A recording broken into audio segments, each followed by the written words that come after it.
Unlock the secret to artistically replicating masterpieces and exploring subtle shifts in your AI creations by mastering the power of seed values in Leonardo AI. First, let's locate the seed value when you generate an image.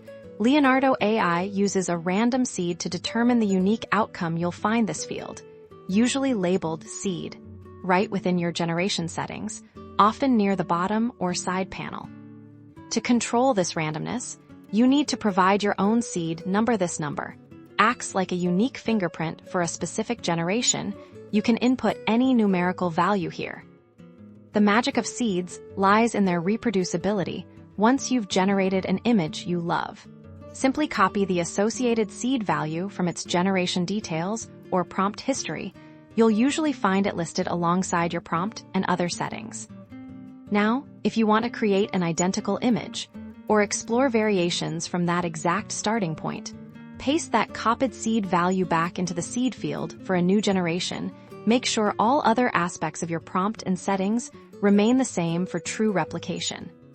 See, by using the same seed, you've generated the exact same image.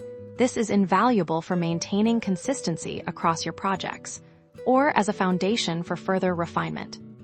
But what about variations? If you want to explore subtle changes from a beloved image, you can retain the original seed value and then make minor adjustments to your prompt, the text you input. By keeping the seed consistent and only tweaking your prompt text, you'll get controlled variations that stem directly from your original successful generation. This helps you iterate on a concept with predictable changes. So, experiment with different seed values, save your favorites, and use them to guide your creative process. Mastering seed values in Leonardo AI gives you unprecedented control over your AI art.